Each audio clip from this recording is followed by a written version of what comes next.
वर्धा घटना के बाद पुलिस कार्रवाई से भड़की आग अब आंदोलन का रूप ले रही है।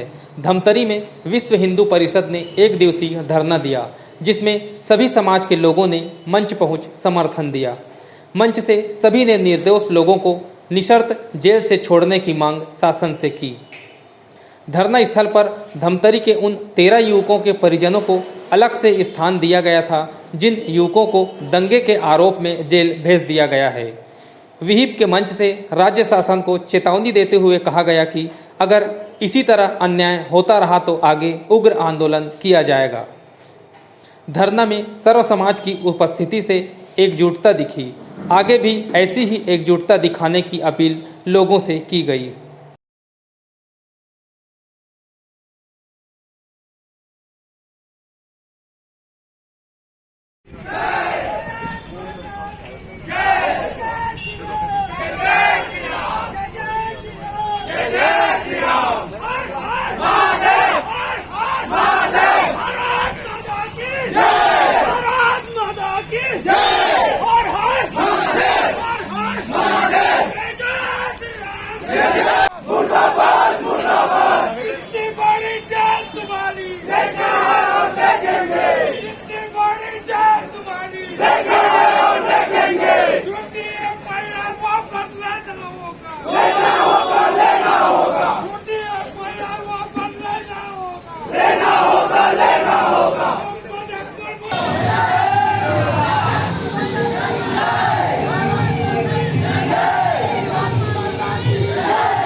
उपस्थित हुए हैं, मैं सबसे कहूंगी कि हमें स्वयं खड़े होना है, हमें किसी को बुलाने की जरूरत नहीं है कि आप आइए और हमारा सहयोग कीजिए। मैं इतना ही कहूंगी कि वहां पे जो घटना हुई है बहुत दुखद घटना है और इसकी मैं बहुत बड़ी आलोचना करती हूँ। ये होना नहीं चाहिए था। हमारा पावन नवरात्रि का अवसर चल रहा है, जिसमें हमारे भगवत भक्ति घट ऐसा हुआ, ये बहुत ही अशोभनीय है और कुछ तुच्छ है जो ये सभी घटना कर रहे हैं, जबकि हमारा राष्ट्र हिंदू राष्ट्र है।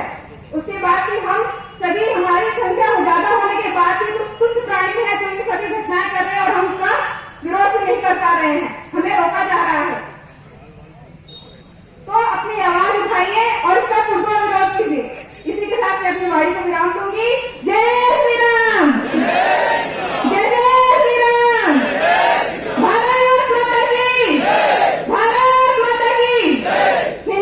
जो मुझको साहस देता है विपदाओं से लड़ने का, सैलाबों के सम्मुख मुझको सीना ताने अड़ने का, जिसकी गाथा से आलोकित यह अपना इतिहास है, जिसकी उज्ज्वलता से भी उज्ज्वल ही ऊंचा आकाश है, जो प्रतीक है त्याग समर्पण, जो प्रतीक बलिदान का, जिसमें सागर स्वयं समाहित दिव्य अपरिमित ज्ञान का, जो राम कृष्ण अर्जुन के रथ पर लहर लहर लहराता है, उस भगवत ध्वज से ही मेरा तो गुरु शिष्य का नाता है, गुरु शिष्य का नाता है। प्रणाम करती हूँ इस भगवत ध्वज को।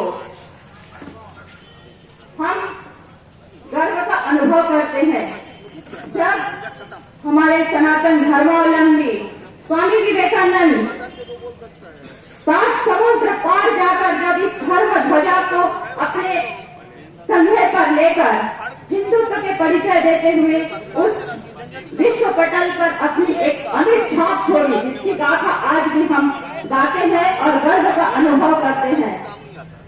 उस धर्म के ध्वजा पर आज अगर कोई आंच आती है और हम अगर उसके सम्मान में खड़े नहीं होते हैं, तो क्या हम हिंदू और सनातनी कहलाने के हकदार होते हैं? क्या मतलब होता है उस बड़े बड़े आयोजनों का, जहां पर हम करोड़ों लाखों की भीड़ में उपस्थित होते हैं। शंकराचार्य द्वारा जो प्रवचन दी जाती है, सबसे प्रथम वाक्य उनका यही होता है कि अपने धर्म की रक्षा कीजिए। हम देखते हैं आज हम 5 दिनों से यहाँ पर लगे हुए हैं अपने हिंदू भाइयों के आह्वान के लिए कि आइए जाइए और अपने ध्वज का जहाँ पर अपमान हो रहा है उसके रक्षा के लिए आप अपना आवाज उठाइए। योद्धा जो धर्म की रक्षा के लिए जो न घर देखते, न परिवार देखते, न माता पिता को देखते, न पत्नी न बच्चों को देखते, सीधा निकल पड़ते हैं देश की रक्षा और धर्म की रक्षा के लिए। ऐसे लोगों को जेल में ठूस दिया जाता है, न उनके परिवार से मिलने दिया जाता है, न परिवार से बात करने की इजाजत दी जाती है। हमारे 13 योद्धा भाई जिन्हें उस जेल में डाला गया है, मैं इस मंच से सरकार से सीधे सीधे कहना चाहती हूं, आपके पास समय है, संभल जाइए। आपके पास अभी समय है, संभल जाइए। जो निर्दोष साथियों को आपने जेल में ठूसा है, निश्चित उनकी रिहाई हमें चाहिए, निश्चित उनकी रिहाई हमें चाहिए। आज के इस आयोजन का मेन उद्देश्य ये है कि जो कवर्धा में जो कृत्य हुआ है उसमें हमारे 13 भाइयों को जेल में बंद कर दिया गया है, तो उन्हें रिहा कराना, उन्हें सम्मान के साथ हमें वापसी कराना है। जो घटना हुई है उसमें ये कहा जा रहा है कि आरोप लग रहा है, मंत्री कह रहे हैं कि आरएसएस ने गुंडे भेज के वहाँ पर स्थिति खराब कर रही है। देखिए, यहाँ पे पूरी राजनीति की जा रही है, ऐसा कुछ भी नहीं हुआ है कि गुंडे भेज रहे हैं।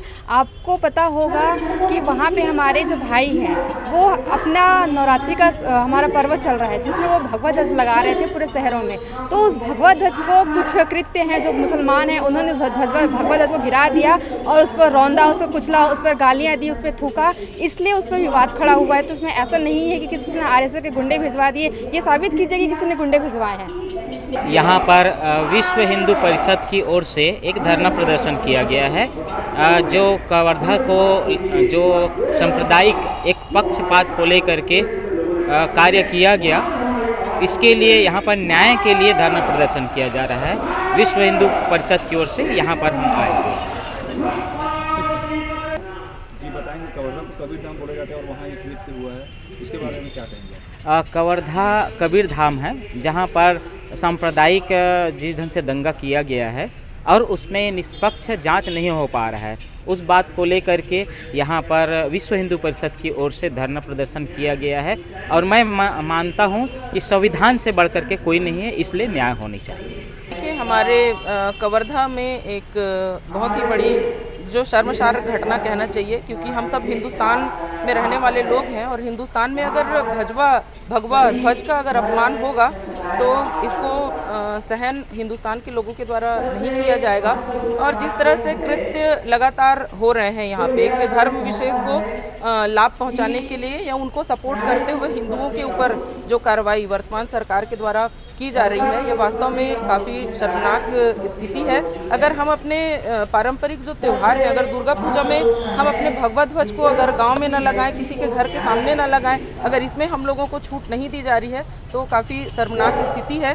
और इस प्रकार जो सरकार जो भेदभावपूर्ण बर्ताव कर रही है, लगातार हम देख रहे हैं कि छत्तीसगढ़ में जब से कांग्रेस की सरकार आई है और सरकार के द्वारा जो असामाजिक तत्व हैं उनको लगातार बढ़ावा दिया जा रहा है। वहीं जो धर्म के प्रति जिन लोगों की आस्था है या हमारे जो हिंदू प्रेमी भाई बहन हैं उनको लगातार नेगलेक्ट किया जा रहा है और उनको उनकी बातों को दबाया जा रहा है। यहाँ से जो इस बात का विरोध करने के लिए हमारे काफ़ी युवा साथी गए थे, उनको भी बीच रास्ते में ही बिना कोई कारण बताए गिरफ्तार कर लिया गया है। इस प्रकार की घटना वर्तमान सरकार कर रही है और जिसका हम सब विरोध करते हैं। और आज विश्व हिंदू परिषद के द्वारा एक दिवसीय धरना प्रदर्शन का कार्यक्रम यहाँ पर किया गया है और उसके समर्थन में हम यहाँ उपस्थित हैं। कवर्धा को कबीर धाम भी कहा जाता है और इस तरफ से दुर्भाग्यपूर्ण घटनाएं हो जाती, क्या बोलेंगे? देखिए, मैंने पहले ही कहा, केवल कवर्धा की बात नहीं है, हिंदुस्तान है शुरू से ही ऋषि मुनियों की तपोभूमि रही है और ऐसे में भगवा ध्वज कोई आज का नहीं है या किसी पार्टी विशेष का नहीं है। लेकिन अगर हमको भगवा ध्वज को लगाने की आज़ादी अगर हमारे त्योहारों में नहीं है, अगर हमारे पूजा पाठ में नहीं है, तो इसे शर्मसार स्थिति कोई नहीं है। और अगर इस बात का विरोध कोई करता है तो उसको भारत में भी रहने का कोई अधिकार नहीं है। जहाँ जिस ध्वज को वो पसंद करे वहाँ पे जा करके अपना